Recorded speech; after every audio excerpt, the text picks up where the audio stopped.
자, 오늘 말씀 빌립보서 1장 27절부터 30절까지 말씀 같이 합독하겠습니다. 오직 너희는 그리스도의 복음에 합당하게 생활하라. 이는 내가 너희에게 가보나 떠나 있으나 너희가 한 마음으로 서서 한 뜻으로 복음의 신앙을 위하여 협력하는 것과 무슨 일이든지 대적하는 자들 때문에 두려워하지 아니하는 이 일을 듣고자 함이라. 이것이 그들에게는 멸망의 증거요 너희에게는 구원의 증거니 이는 하나님께로 난 것이라. 그리스도를 위하여 너희에게 은혜를 주신 것은 다만 그를 믿을 뿐 아니라 또한 그를 위하여 고난도 받게 하려 하심이라. 너희에게도 그와 같은 싸움이 있으니 너희가 내 안에서 본 바요 이제 내 안에서 듣는 바니라. 아멘. 오늘 말씀 좀 이해하십니까? 딱 읽었을 때 머릿속에 한 번에 이해하십니까? 이해하시는 분은 천재거나 은혜가 있거나 그렇습니다. 이 말씀 헬라 원어로는요, 이게 한 문장으로 되어 있습니다. 그러니까 한글로는 네 개의 절로 구분되어 있는데 헬라 원어로는 문법적으로 한 문장이에요. 그래서 만약에 여러분이 헬라어를 읽게 된다, 더 어려울 것 같아요. 한 문장이 길게 나와 있으니까. 사도 바울은 굉장히 문장에 있어서 독특한 그런 어떤 것들이 많이 있어요. 에베소서 2장 1절부터 7절까지도 긴 내용인데 아주 중요한 내용인데 또 역시 한 문장으로 되어 있어요.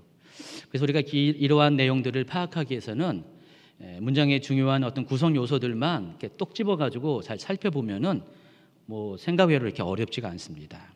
오늘 마찬가지로 이 문장에서 가장 중요한 단어 하나를 제가 여러분에게 소개합니다. 1장 27절에 보면은 오직 너희는 그리스도의 복음에 합당하게 생활하라. 이 생활하라는 단어를 여러분 주목하시기 바랍니다. 자, 이것이 전체 문장의 그 본동사에 해당합니다. 그래서 여러분이 이 생활하라는 단어가 어떤 의미인가를 파악하기만 하면은 이 단락 전체를 좀 이해하기가 쉽습니다. 이 생활하라에 해당하는 헬라어 단어가 폴리투 에스테라는 단어입니다. 그래서 여러분 이 자막에 남아 있는 것처럼 이 단어의 뜻은 시민으로 살라, 시민답게 살라라는 뜻입니다. 이 단어가 이 어근이 같은 단어가 또 있어요. 3장 20절에 보면은 그러나 우리의 시민권은 하늘에 있는지라 거기로부터 구원하는 자 곧 주 예수 그리스도를 기다리노니. 이 시민권이라는 단어, 이 폴리투마라는 단어도 어근이 같아요. 공통적인 서로가 파생된 단어라는 것입니다. 그래서 1장 27절의 이 전반부를 우리 같이 여기 원래 그 뜻에 맞춰서 읽어보겠습니다. 같이 읽겠습니다. 오직 너희는 그리스도의 복음에 합당한 하나님 나라의 시민답게 살아가라. 그런 뜻입니다. 그리스도의 복음에 합당하게 생활하라는 것이 하나님 나라의 시민답게, 그리스도의 복음으로 하나님 나라의 여러분 시민이 됐죠? 하나님 나라의 백성이 됐죠? 그런 백성답게 살아가라. 그런 뜻이라는 것입니다. 이거 알면은 뭐 오늘 말씀 다 끝난 겁니다. 요즘 수요일에 지난 주부터 빌립보서 강의, 큐티와 함께하는 그 성경 강의 빌립보서 순서에 맞춰서 하고 있습니다. 제가 수요일 날 빌립보서 1강, 2강을 했어요. 그래서 빌립보서 전체의 개론과 또 빌립보서 1장 1절부터 26절까지 지난 수요일 날 다 다뤘습니다. 여러분 들은 분들은 오늘 말씀 더 이해가 갈 거고 못 들은 분들을 위해서 제가 또 잠깐 소개를 하겠습니다. 빌립보의 배경에 대해서 제가 수요일 날 설명을 했어요. 여러분 이 빌립보서는 누구에게 쓴 거죠? 빌립보 교회의 성도들에게 쓴 겁니다. 그래서 우리가 성경을 이해할 때, 특별히 사도 바울의 서신들을 이해할 때는 그 수신자된 그 도시에 대한 이해가 좀 필요합니다. 그래서 그 빌립보라는 도시가 어떤 도시인가를 좀 이해하면은 빌립보에서 신앙생활하는 성도들이 어떤지를 좀 더 이해할 수가 있고요. 그리고 사도 바울이 왜 이 편지를 썼는지를 깊이 이해하게 되면은 이 서신서 전체를 통해 하나님께서 여러분에게 말씀하시고자 하는 하나님의 뜻을 좀 더 쉽게 이해가 가능하다는 것입니다. 원래 이 빌립보 사람들의 혈통적인 배경은 로마 사람이 아닙니다. 마케도니아 사람입니다. 이 마케도니아 사람으로서 가장 유명한 사람이 알렉산더 대왕입니다. 헬레니즘 제국을 세운 이 마케도니아의 필리포스 2세의 아들로 태어난 사람이 알렉산더 대왕입니다. 그래서 이 마케도니아에 속해 있는 이 빌립보는 로마와는 혈통적으로 상관이 없어요. 근데 그럼에도 불구하고 이 빌립보 사람들은 자신들이 로마 시민으로 생각을 했어요. 자, 어디에 그게 나와 있냐? 사도행전 16장 21절을 같이 읽겠습니다.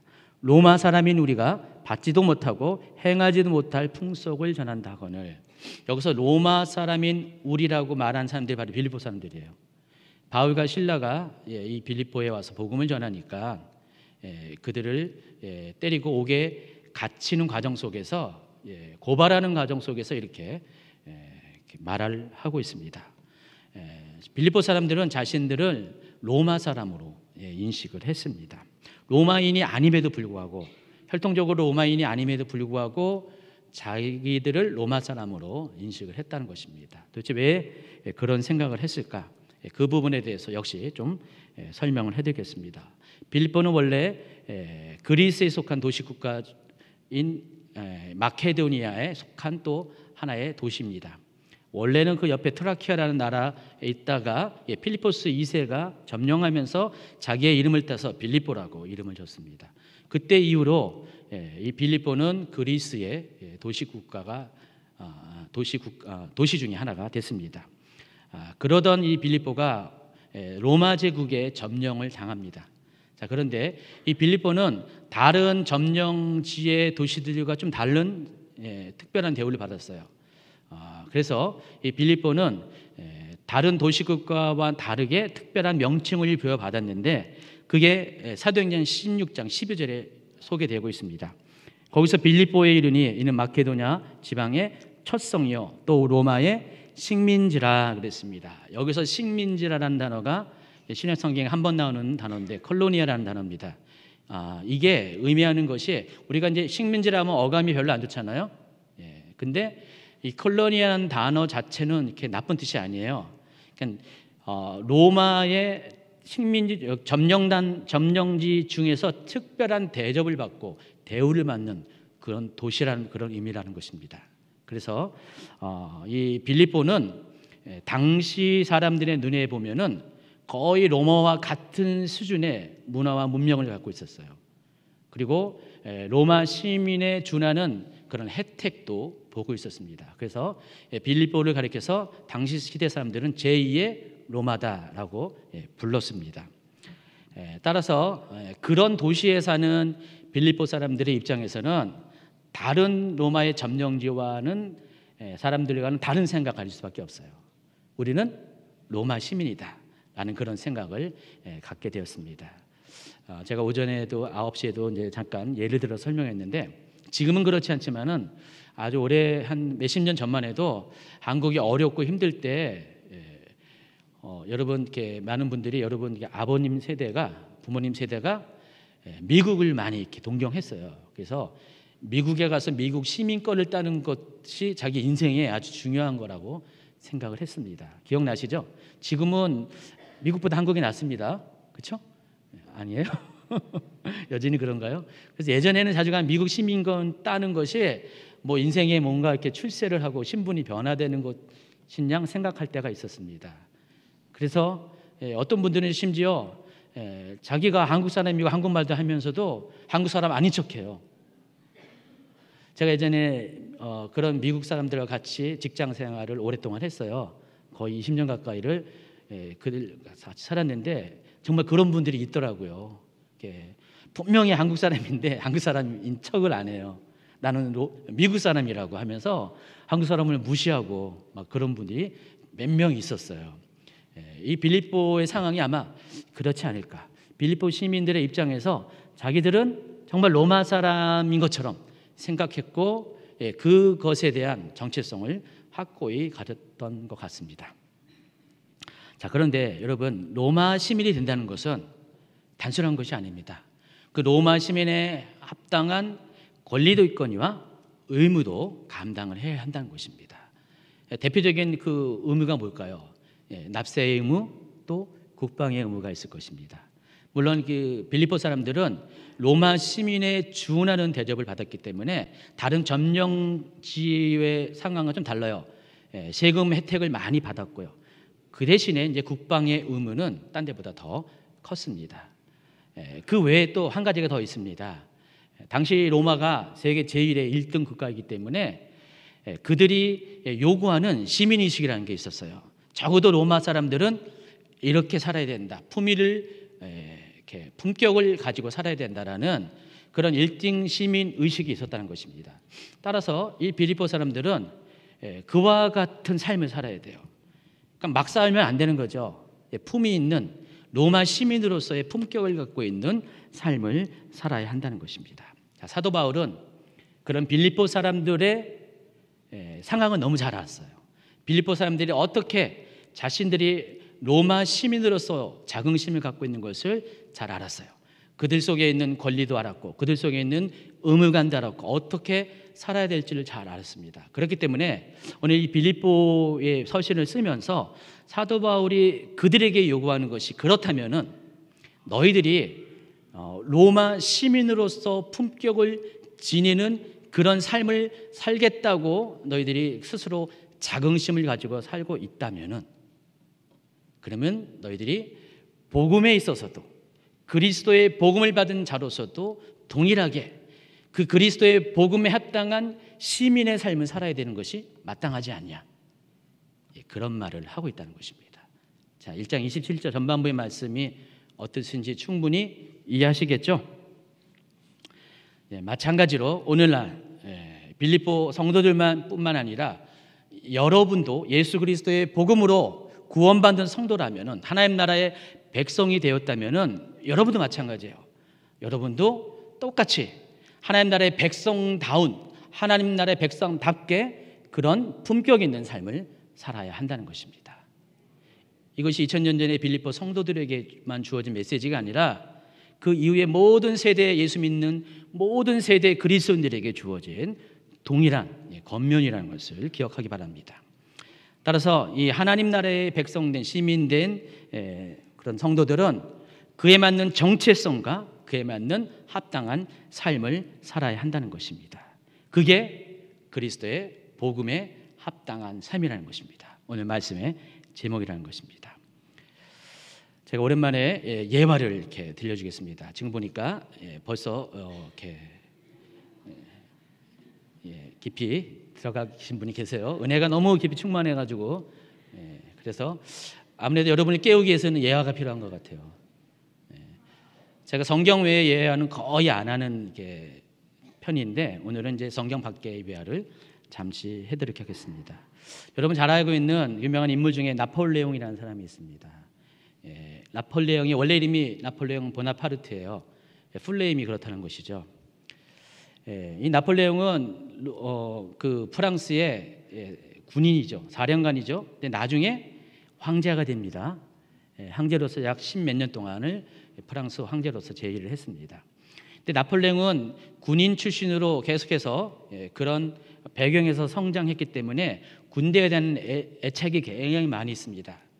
계속해서 정복 전쟁을 할 때도 나폴레옹은 스스로 앞에 나가서 군인들과 함께 그 전쟁을 수행합니다. 그래서 군인들과 함께하는 시간이 많았습니다. 어느 날 나폴레옹이 군대의 막사들, 병사들이 생활하는 막사를 시찰을 나갑니다. 근데 시찰을 나가다 보는데 어느 막사에서 막 시끄러운 소리가 들린 거예요. 가만히 가서 귀 기울여서 들어봤습니다. 근데 누구를 욕하는 거예요. 막 험담을 하는 거예요. 근데 더 자세히 들어봤더니 자기 욕을 하고 있어요. 이 보나파르트 이 자식이 하면서 병사들이 막 보나파르트 욕을 하고 있는 거예요. 그래서 갑자기 울컥했습니다. 화가 났습니다. 아니 황제인 나를 뒤에서 험담해. 그래서 어떻게 해서 막사에 뛰어들어갔습니다. 그리고 막 호통을 치면서 너희들이 어떻게 황제를 이렇게 험담할 수가 있냐 그랬더니 그때 군인들이 그럽니다. 아닙니다. 아닙니다. 우리는 절대로 황제를 욕한 것이 아닙니다. 어찌 우리가 황제를 욕할 수가 있습니까? 실제로 나폴레옹의 그런 평가를 보면은 군인들이 엄청 존경을 했어요. 그래서 항상 적은 군대로도 높은 전투력을 이렇게 얻을 수가 있을 정도로 친밀했다고 합니다. 그래서 군인들이 황제를 욕할 일이 없어요. 그들이 말합니다. 실은요, 우리 지금 부대에 새로 신참 병사가 들어왔는데 해필이면 그 이름이 보나파르트입니다. 근데 이 보나파르트가 품행이 너무 안 좋은 거예요. 다들 싫어하는 거예요. 평판이 안 좋습니다. 그래서 이 나폴레옹이 한번 이렇게 확인을 했어요. 했더니 진짜로 보나파르트라는 이름을 가진 병사가 들어왔는데 다들 싫어하는 병사였어요. 때마침 그날 이 보나파르트가 개벌은 남 못 준다고 그날도 사건을 저질렀습니다. 병영을 나가서 민간인 있는 데 가서 술을 먹고 그냥 주정을 부리면서 그래서 붙잡혀 들어왔어요. 평소 같으면 어떻게 해요? 헌병대 같은 데 잡혀가가지고 혼나겠죠. 근데 이 사람이 잡혀 들어오니까 자기를 재판하는 사람이 웬걸 황제였어요. 나폴레옹이었어요. 두려움에 떨었습니다. 이게 어찌게 된 일이야? 내가 그냥 술 먹고 그런 것밖에 없는데 이게 웬일이야 하면서 부들부들 떨고 있었습니다. 나폴레옹이요 거의 오랜 시간 동안 말도 않고 계속해서 그 병사를 이렇게 쳐다보고 있었습니다. 그럴수록 병사는 더 두려움에 빠졌습니다. 그리고 한마디 합니다. 보나파르트, 내가 너에게 둘 중에 하나 선택할 수 있는 기회를 주겠다. 내 이름을 바꾸든지 아니면 내 삶을 바꾸라. 재판 끝났습니다. 유명한 일화가 있습니다. 여러분, 사람이라는 것은 자기의 이름에 맞는 삶을 살아야 돼요. 특별히 그 이름이 이 나폴레옹과 같이 아주 명성이 있는 이름이라면은 그 명성에 맞는 삶을 살아야 한다는 것입니다. 예수 믿는 여러분도 마찬가지입니다. 하나님께서 여러분을 복음으로 구원해 주셨고 여러분을 가리켜서 그리스도인이라고 불렀습니다. 자, 그렇다면은 여러분 또한 그리스도인의 그 이름에 맞는 삶을 살아야 한다는 것입니다. 자, 그런데 그리스도인이라는 그 이름이 어떤 뜻인지 좀 알아야지 내가 그렇게 살 수 있잖아요. 그렇죠?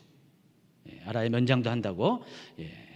그래서 여러분 그리스도인이라는 이름의 뜻이 어떤 의미인지 좀 살펴볼 필요가 있습니다. 여러분 늘 이렇게 그리스도인이라고 불러가지고 잘 모르지만은 그리스도인이라는 이름이 불려진 그런 연유가 있습니다. 기원이 있다는 것입니다. 어떻게 예수 믿는 사람을 그리스도인이 불렸는지 그 이야기가 사도행전 11장에 나와 있어요. 26절 같이 읽겠습니다. 만남에 안디옥에 데리고 가서 둘이 교회에 1년간 모여 있어 큰 무리를 가르쳤고 제자들이 안디옥에 비로소 그리스도인이라 일컬음을 받게 되었더라. 이전까지 예수 믿는 사람을 그리스도인이라고 부르지 않았어요. 어떻게 불렀을 것 같아요? 보통 나사렛파라고 불렀어요. 여러분 알거니와 유대교는 모두 4개의 분파가 있어요. 예수님 당시에 사두개파, 바리새파, 그리고 에세네파, 그리고 또 열심당, 젤롯이라고 그러죠. 어떤 분은 뭐 파파하니까 뭐 대파, 쪽파, 양파 뭐 얘기하는데 그게 아니라 이런 4개의 파가 있었습니다. 각각 종교적인 성향에 따라서 정치적인 성향에 따라서 유대교에 는 4개의 분파가 있었는데 복음이 전해진 후에 하나의 분파가 더 추가가 된 게 바로 나사렛파예요. 그러니까 예수 믿는 유대인을 가리켜서 나사렛파라고 불렀습니다.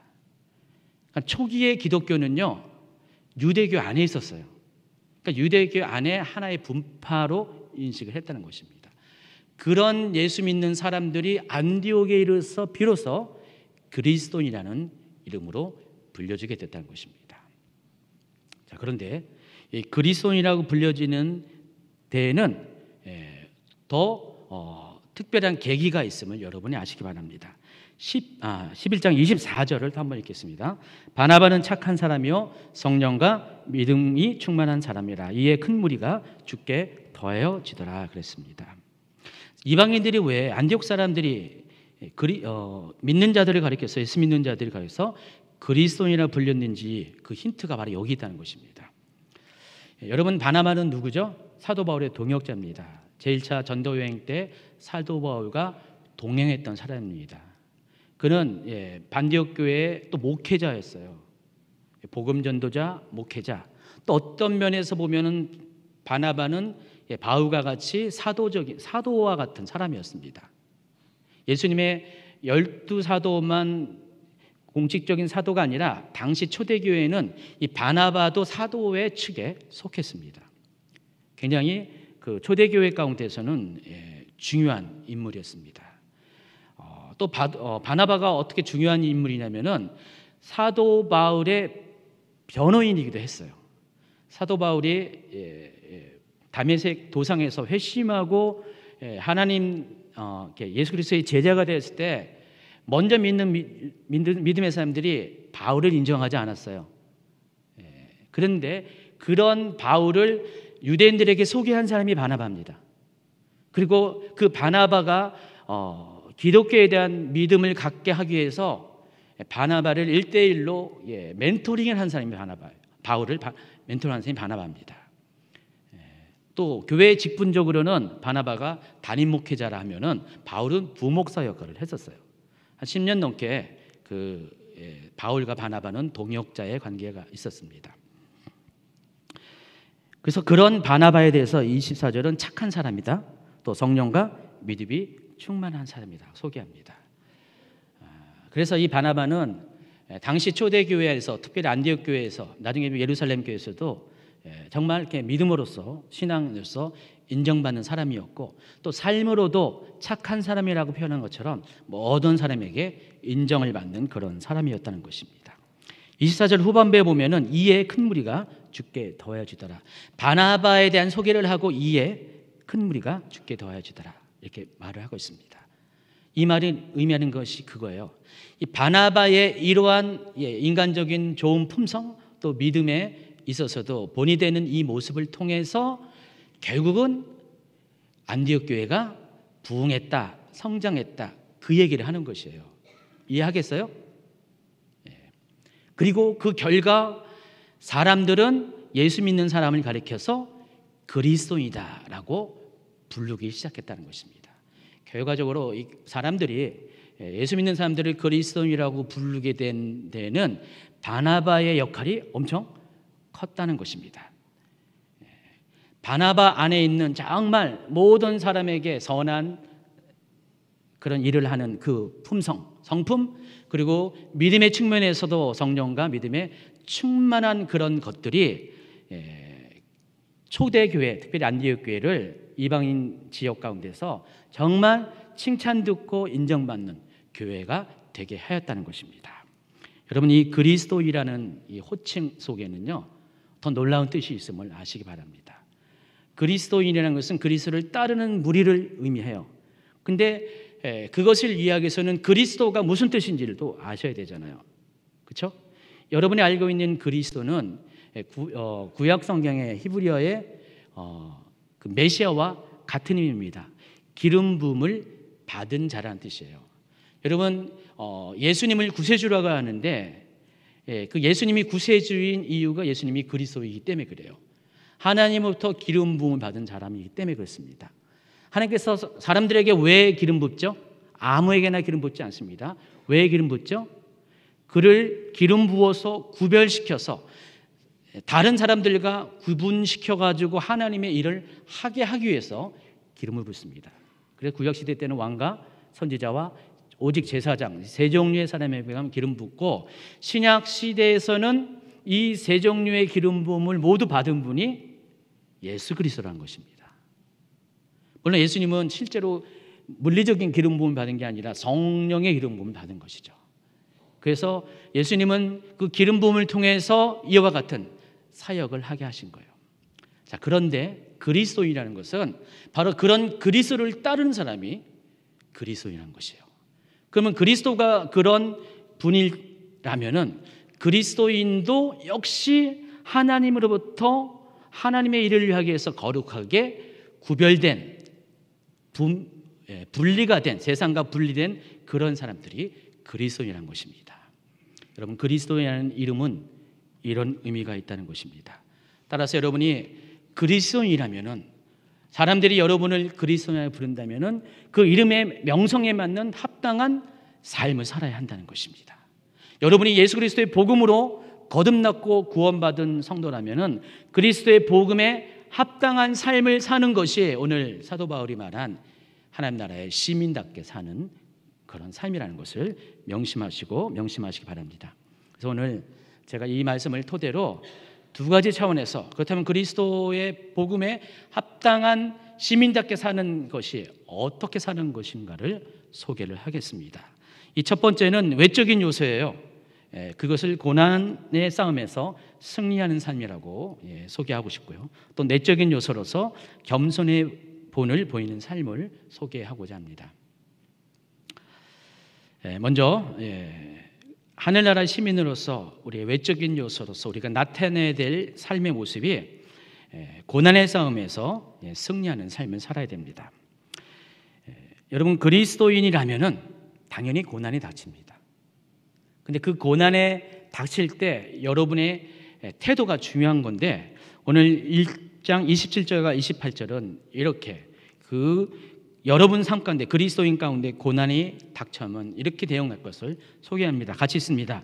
여러분은 오로지 그리스도의 복음에 합당하게 생활하십시오. 그리하여 내가 가서 여러분을 만나든지 떠나 있든지 여러분이 한 정신으로 굳게 서서 한 마음으로 복음의 신앙을 위하여 함께 싸우며 또 어떤 일에서도 대적하는 자들을 두려워하지 않는다는 소식이 나에게 들려오기를 바랍니다. 이것이 그들에게는 멸망의 징조이고 여러분에게는 구원의 징조입니다. 이것은 하나님께서 하시는 일입니다. 세 번역으로 읽어드렸습니다.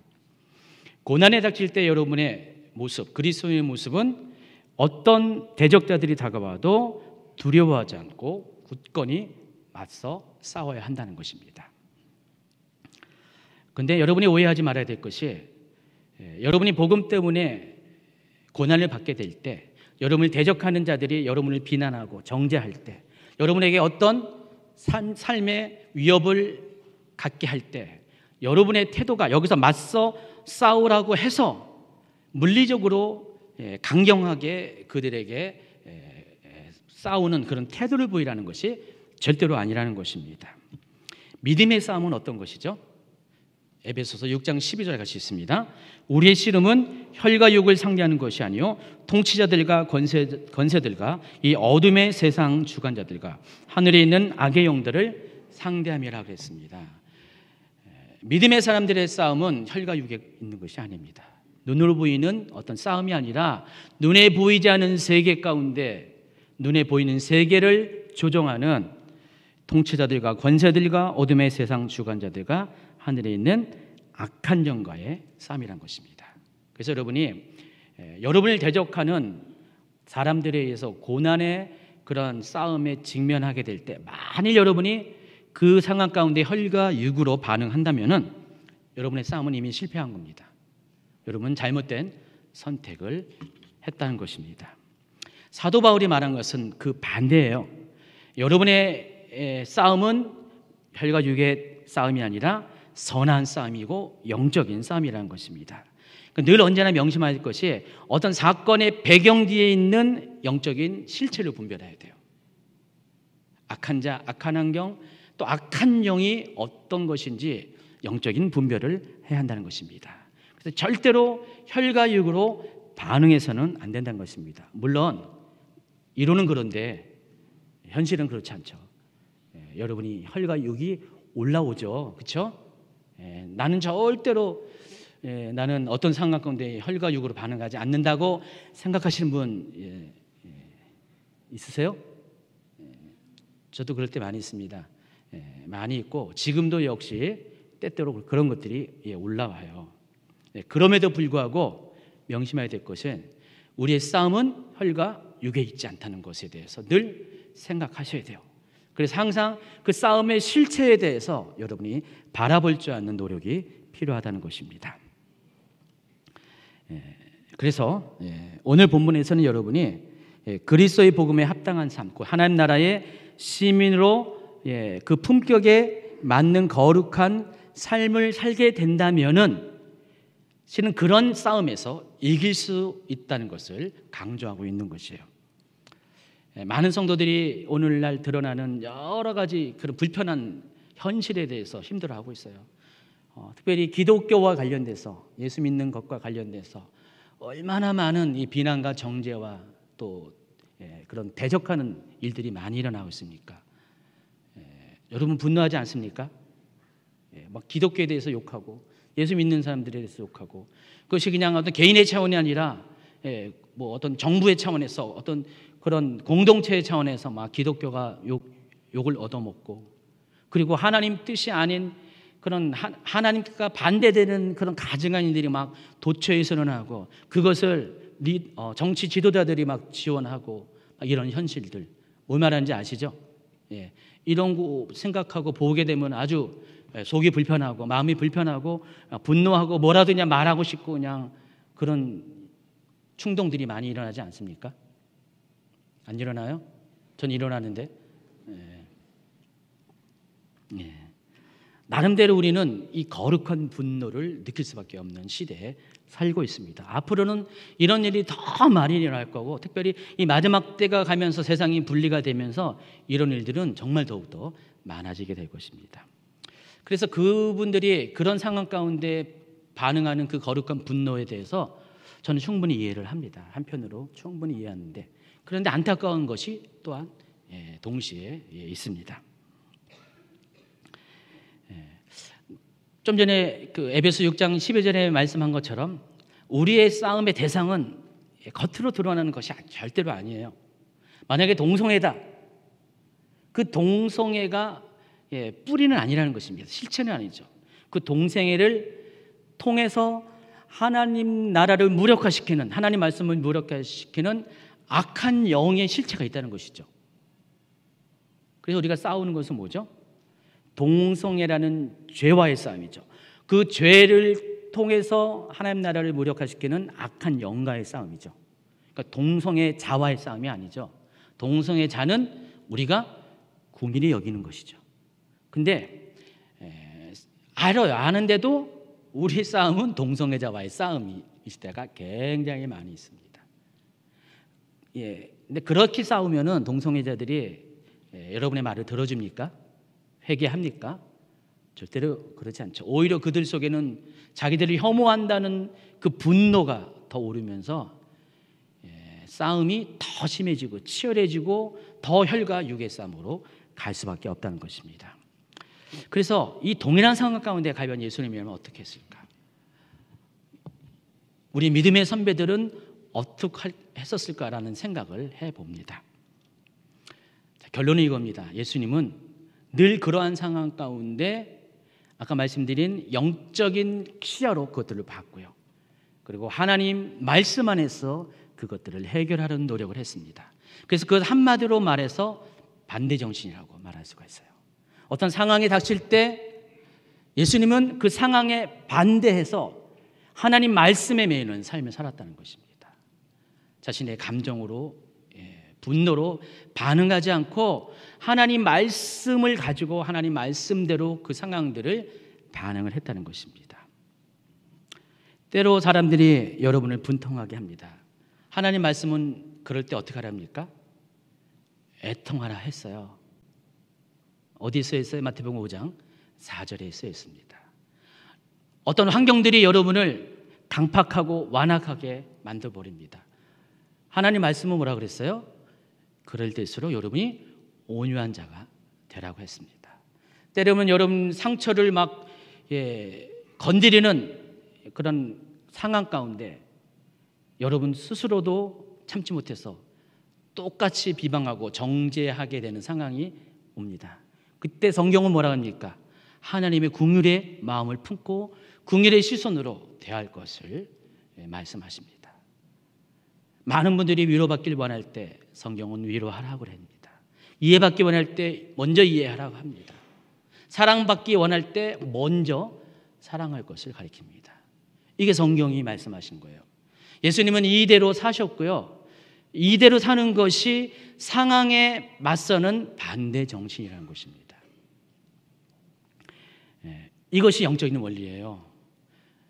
근데 사도 바울은 이런 영적인 원리에 따라서 우리가 그렇게 여러분이 그리스도의 복음에 합당한 삶을 산다면 그런 삶을 살 것을 지금 오늘 말씀을 통해서 요구하고 있다는 것입니다.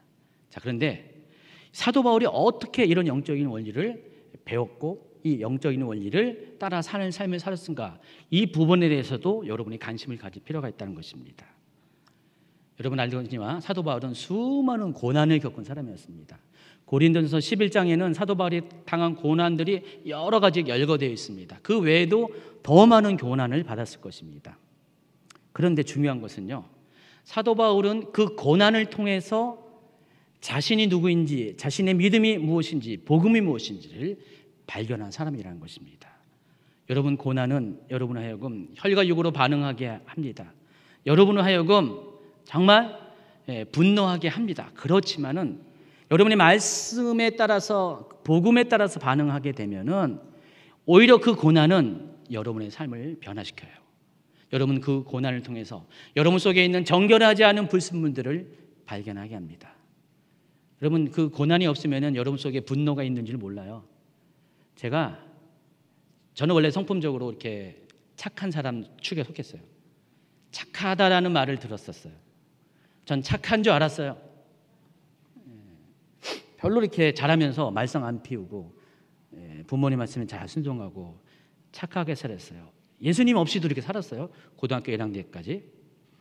근데 나중에 보니까 어떤 상황이 되니까 누군가 건드리고 막 흔들리는 상황이 오니까 제가 이 청년 때 그런 일이 참 집중적으로 일어났습니다.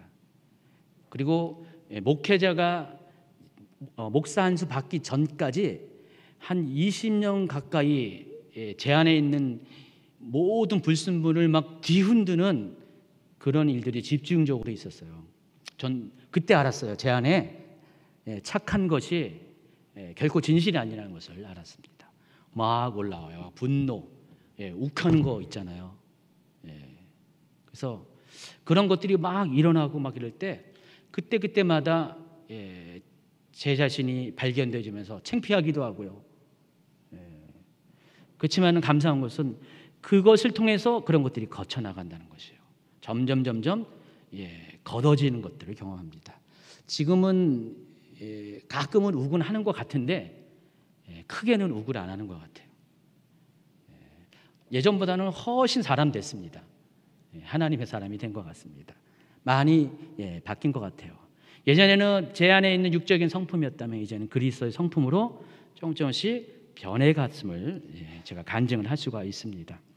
고난은요, 사람을 정결케 합니다. 그 속에 있는 모든 불순물들을 제거하게 한다는 것입니다. 또한 고난은요, 고난을 당할수록 복음이 무엇인지가 더 분명해지고 선명해진다는 것입니다. 여러분, 그리스도인들은 고난을 당할 때 복음의 결정물이 돼요. 여러분이 고난을 당할수록 여러분 안에 복음은 분명해진다는 것입니다. 제가 이 옥중서신들을 쭉 에베소서부터 쭉 보면서 특별히 빌립보서에 오면서 빌립보서는 두 가지 주제예요. 복음과 기쁨이라는 것입니다. 그래서 이 빌립보서 안에는 복음이라는 단어가 9번, 또 기쁨이라는 단어가 16번씩이나 나와요. 이 짧은 4장에 많은 횟수에 그 두 단어가 나오는데 왜 하필 하나님께서 감옥에 갇혀 있을 때 쓴 이 빌립보서 안에 사도 바울의 그런 메시지를 많이 강조하게 했는가? 뭐인 것 같아요? 사도 바울은 이 감옥에 있을 때 비로소 복음을 제대로 깨달은 것 같아요. 감옥에 있을 때 그 안에 있는 복음이, 그동안 알고 있었던 복음이 진짜 순수한 결정체가 된 것 같아요. 그리고 복음 안에서 그는 기뻐할 줄 아는 사람이 되었다는 것입니다. 그래서 사도 바울은 감옥 안에서 쓴 편지임에도 불구하고 오히려 기뻐하라, 기뻐하라, 항상 기뻐하라, 내가 받아오니 기뻐하라, 계속해서 그런 반복적인 권면을 하고 있다는 것입니다. 인생의 고난은요, 여러분은 폭을 넓힙니다. 인생의 고난은 또한 구원의 확신을, 믿음의 사람에게는 구원의 확신을 더욱더 분명히 하게 한다는 것입니다. 예전에 그 중국 교회가 많은 핍박 가운데서 급격한 부흥을 이뤘습니다. 근데 그 핍박이 사그라들고 또 예수 믿는 것들에 대해서 더 이상 부끄러운 것이 아니 될 때 중국 교회도 많이 약화됐어요. 한국도 마찬가지입니다. 한국도 1980년대 후반까지는 하나님이 급격하게 부흥시켰어요. 근데 그 이후로는 쇠퇴기에 지금 진입하고 있습니다. 유럽의 교회 또 미국의 교회 모든 것들이 동일한 패턴을 밟고 있습니다. 그런데 최근에 중국도 또다시 핍박이 오고 있어요. 선교사들이 쫓겨나고요. 예수 믿는 것 때문에 불이익을 당하고요. 막 그런 일이 생겼습니다. 한국도 예수 믿는 것이 점점 어려운 시대가 앞으로 되어질 것입니다. 그런데 저는 감사합니다. 지금 여러 가지 반기독교적인 정서 때문에 많은 분들이 분노하고 힘들어하지만은 저는 오히려 감사합니다. 기뻐합니다. 왜냐하면은 이것 또한 하나님께서 저와 여러분 한국교회를 사랑하시는 하나님의 방식이기 때문입니다. 여러분 고난은요, 고난을 통해서 여러분이 구원받을 때가 가까이 왔다는 징조예요. 그것이 그거 아십니까? 오늘 사도 바울이 말한 게 그거예요. 그 많은 대적자들이 통해서 고난이 닥쳐오지만은 우리가 영적으로 생각하면은 그 대적자들의 심판의 때가 가까이 왔다는 거고, 또 반대로 구원의 때가 가까이 왔다는 것이고, 이것이 하나님의 방식이라는 것이 오늘 말씀에서 사도 바울이 하고 싶어하는 것입니다. 그러므로 복음으로 인한 현재의 고난은 여러분의 삶 가운데 정말로 중요한 것입니다. 이와 같은 측면에서 사도 바울은 믿음의 사람들이 당하는 이 고난을 특권이라고 했어요. 한번 빌립보서 1장 29절 30절을 읽을까요? 하나님께서는 여러분에게 그리스도를 위한 특권, 즉 그리스도를 믿는 것뿐만 아니라 또한 그리스도를 위하여 고난을 받는 특권을 주셨습니다. 사도 바울이 인식하는 이 고난은 특권이에요. 아까 제가 이 빌립보 교회에 대해서 도시적 배경을 설명하면서 빌립보 교회는 로마 제국의 식민지 콜로니아로서 아주 특권을 갖고 있는 도시라고 했습니다. 권리적인 특권도 있지만은 또 한 가지는 의무적인 특권이 있어요. 사도 바울은 그것을 빗대어서 너희들에게도 똑같이 하나님 나라의 시민으로서의 특권이 있는데 그것은 바로 고난이라는 것입니다. 이 고난은 아무나 받는 게 아니에요. 하나님 나라의 자녀이기 때문에, 백성이기 때문에, 복음의 전달자이기 때문에 받는 특별한 특권이 고난이라는 것입니다. 여러분이 복음을 갖고 있으면 고난을 받을 수밖에 없습니다. 여러분의 있는 복음은 능력이고 생명이기 때문에 그것을 통해서 하나님 나라가 확산되기 때문에 그것을 아는 악한 영들은 당연히 그런 여러분에게 고난을 줍니다. 여러분 안에 고난이 없잖아요. 여러분 인생 편해집니다.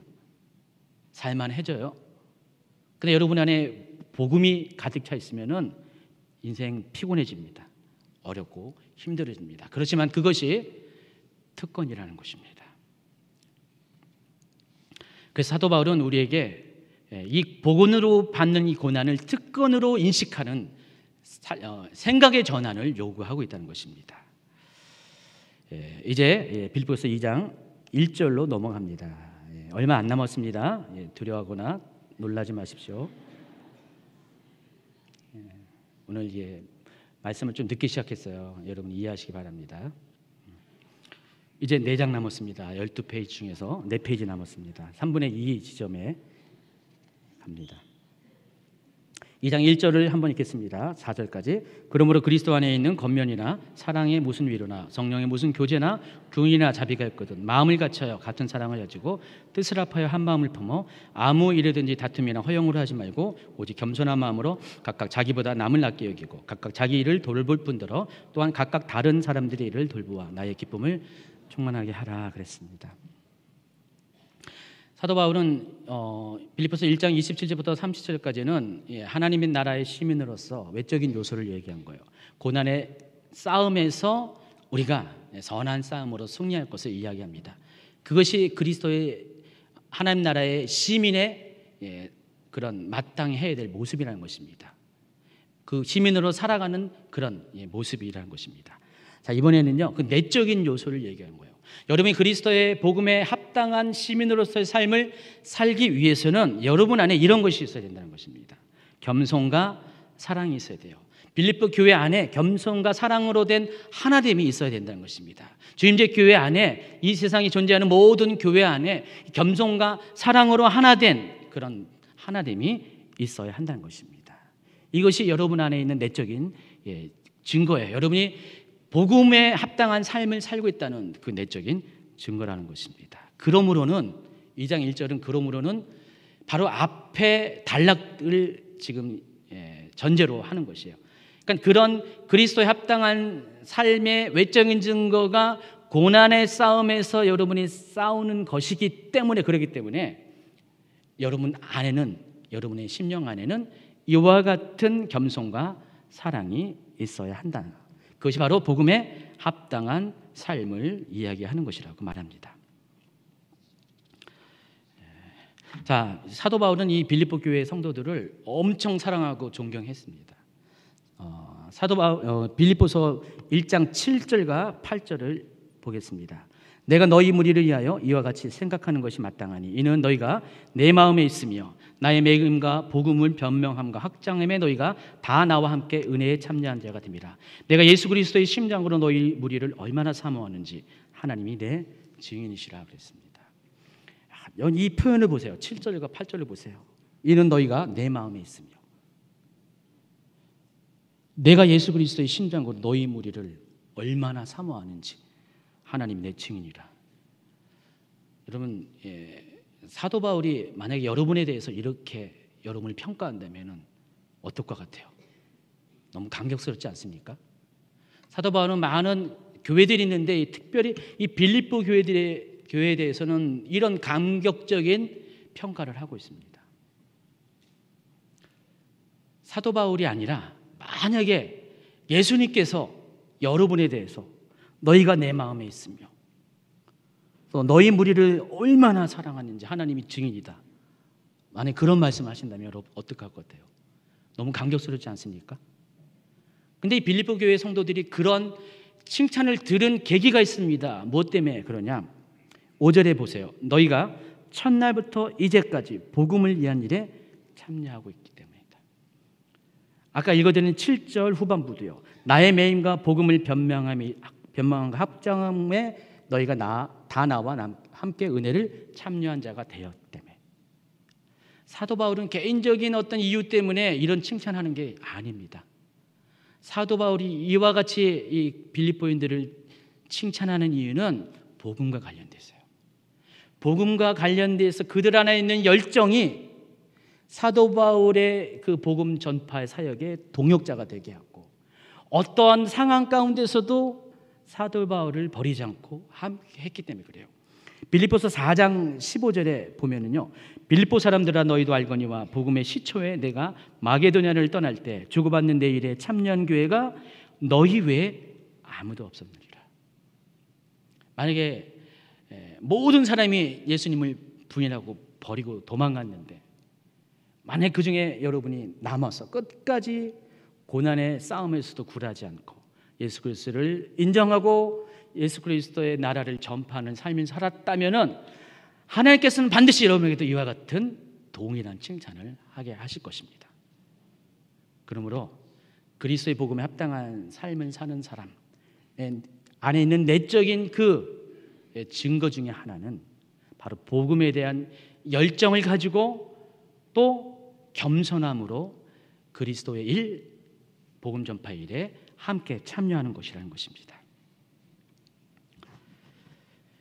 2장 5절부터 12절까지 이제 마지막입니다. 기뻐하십시오.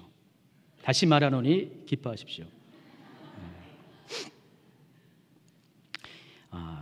2장 5절을 보면은요, 같이 있습니다. 너희 안에 이 마음을 품으라. 곧 그리스도의 예수의 마음이니.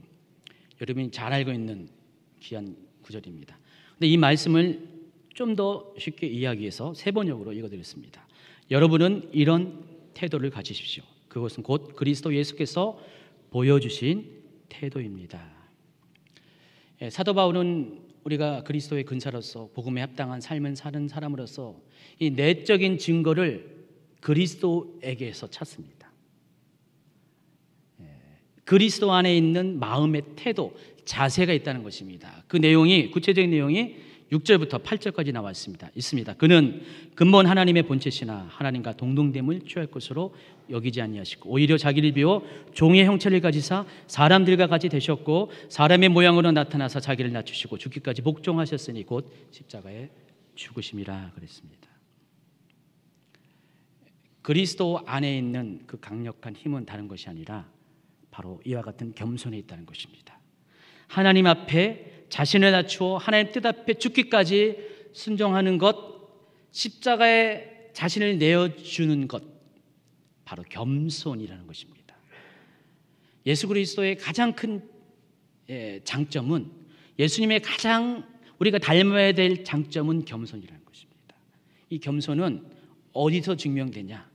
고난 가운데, 특별히 이 고난 가운데 하나님의 뜻과 자신의 뜻이 갈등하고 있을 때, 상치될 때 내가 무엇을 선택하느냐에 따라서 내가 겸손한 자인가 그렇지 않은 자가 결정이 된다는 것입니다. 예수님은요, 그 십자가의 앞에서 자신의 선택을 내려놨습니다. 이 땅에 오심 자체도 본래 하나님이신데, 하나님과 동등된 분이신데 그와 같은 것을 버리시고 가장 낮은 자의 모습을 가지고 하나님의 뜻을 위해서 이 땅에 오셨습니다. 세상 어느 누구가 예수님보다 겸손한 자가 있습니까? 여러분 자신을 겸손한 자라고 해주면 예수님처럼 겸손한 자는 없을 것입니다. 어쨌든 사도 바울은 이와 같은 예수 그리스도의 겸손 안에서 그리스도의 복음에 합당한 삶을 살 것을 여러분에게 명령을 하고 있습니다. 그리하면은 9절부터 11절까지 있습니다. 이러므로 하나님이 그를 지극히 높여 모든 이름 위에 뛰어난 이름을 주사 하늘에 있는 자들과 땅에 있는 자들과 땅 아래에 있는 자들로 모든 무릎을 예수의 이름에 꿇게 하시고 모든 입으로 예수 그리스도를 주라 시인하여 하나님 아버지께 영광을 돌리게 하셨습니다. 사람들은 자신이 갖고 있는 힘과 능력과 무력과 자신의 방법으로 자신을 높이려고 합니다. 하나님의 뜻을 이루겠다고 복음을 전파하는 그런 믿음의 사람들도 똑같은 방식으로, 그런 열심으로 복음을 전파하려고 합니다. 그러나 예수님이 말씀하시는 방식은 그게 아닙니다. 하나님이 여러분에게 사도 바울을 통해서 요구하시는 것은 그런 것이 아니라 오직 예수님의 방식을 따르라는 것입니다. 분노를 택하는 것이 아니라, 여러분의 그런 인간적인 지혜를 쫓는 것이 아니라, 여러분의 개인적인 모략을 쫓는 것이 아니라 처음부터 끝까지 예수 그리스도의 성품인 온유와 겸손과 궁유를 따를 것을 명령하고 있다는 것입니다. 예수님 당시에 거의 대부분의 사람들이 예수님을 인정하지 않았어요. 예수님을 주로 신하는 것들이 너무나 그들은 싫었어요. 그래서 그 예수님을 그리스도라고 신하는 것 싫어했기 때문에 예수님을 핍박하고 심지어 십자가에 달려 죽게까지 하셨습니다. 예수님은 살아생전에 그들에게서 그런 소리를 듣지 못했어요. 그러나 예수님이 겸손하게 순종해서 십자가에 달려 죽으셨습니다. 그러자 하나님께서 모든 상황을 바꿔주셔서 모든 입으로 하여금 예수님은 주님이시다라는 인정을 하게 하셨다는 것입니다. 모든 이름 위에 가장 뛰어난 이름이 되게 하셨고요. 모든 것들, 하늘과 땅에 있는 모든 것들이 예수 그리스도 앞에 무릎을 꿇게 하셨다는 것입니다. 그렇다면은 여러분에게도 동일하게 하나님은 그렇게 하실 것입니다. 이미 많은 믿음의 선진들이 예수 믿는 것 때문에, 복음 때문에 고난받고 핍박당하고 멸시당하고 감옥에 갇히고 죽게 되었지만은, 그렇지만은 하나님은 그들의 모든 것들을 역전시켜서 그들은 비록 육신으로는 이 땅에 있지 않지만은 영으로는 하나님 나라에서 존귀한 자로서 지금 칭송되는 이름이 되게 하셨다는 것입니다. 하나님은 여러분도 반드시 그와 같게 하실 것입니다. 근데 사도 바울은 이 고난의 영성을, 이 비밀을, 복음 안에 있는 비밀을 깨닫는데 언제 깨달았다고요? 감옥 안에 있을 때, 고난 가운데 깨달았다는 것입니다. 오늘 말씀의 결론을 맺습니다. 빌립보서를 읽기 전에 에베소서를 읽으면서 특별히 교회에 대한 많은 울림이 있었어요. 내 영혼에 하나님의 그 교회를 향한 계획이 이렇게 대단했구나. 예전에 미처 몰랐어요. 그만 알았는데 이 빌립보서를 읽으면서 와, 이 교회라는 것이 대단한 거였구나. 여러분 이렇게 궁금하십니까? 수요일 날 에베소 강의를 꼼꼼하게 듣기 바랍니다. 근데 이 빌립보서를 읽으면서 이 복음이 이런 거였구나. 이 복음 안에 있는 열정이 이런 거였구나. 복음이 가져주는 이 능력이 이런 거였구나. 그래서 제가 오늘 그래서 이 주일날 좀 편한 설교를 안 하고 빌립보서 설교를 수요일날 끝내야 되기 때문에 할 수 없이 이렇게 한 겁니다. 여러분, 복음을 들을 때 여러분 마음이 무겁습니까? 부담이 됩니까? 나는 이거 살긴 살아야 되는데 내 일이 아닌 것처럼 자꾸만 이렇게 짐스러운 거 느끼지 않습니까? 아닙니다. 복음은요, 비록 고난을 통과해야 되지만은 이 복음은 놀라운 그런 영광으로 여러분을 인도하십니다. 여러분이 이 복음의 열정을 가지고 사도 바울처럼 빌립보 교회 성도처럼 복음의 믿음의 선진처럼 살게 하면은 하나님은 이 복음 때문에 여러분을 하나님의 영광에 참여하는 자가 되게 한다는 것입니다. 빌립보 교회 성도들은요, 그 사람들은 그 로마 시민으로서 그 로마 시민이 갖고 있는 특별한 영광에 참여하는 그런 특별한 존재들이었어요. 그래서 그 자긍심을 갖고 있었어요. 근데 그런 그들에게 하나님께서는 그것으로 만족하는 것이 아니라 이제는 하나님 나라의 시민으로서의 그 영광에 참여하는 자가 될 것을 사도 바울 통해서 권면하고 있습니다. 여러분도 마찬가지로 하나님께서 그동안 여러분이 어떻게 살아온지 몰라도, 하나님이 여러분을 삶 가운데 어떻게 인도할지 몰라도 이제는 복음으로 인한 영광에 참여할 수 있는 여러분이 되길 바랍니다. 그렇지만 그 복음에 참여하는 자가, 영광에 참여하는 자는 고난을 통과해야 되고 또 그 고난 가운데 겸손을 배워야 됩니다. 하나님은 마지막 때에 이런 그리스도의 신부와 같은 정결한 교회를 찾으시고 세우시고 또 그들을 통해서 일하실 것입니다. 많은 것들이 어두워지고 실패되고 무너져가고 교회가 공격당한다 할지라도 이런 복음 안에서 영적인 군처럼 무장된 사람들은 결코 실패하지 않고 싸움에 지지 않을 것입니다. 여러분 강건하십시오. 복음 안에서 강해십시오. 복음의 열정을 가지고 영적 싸움을 다 이겨내서 승리할 수 있는 여러분 되기를 예수님의 이름으로 축원합니다. 아멘.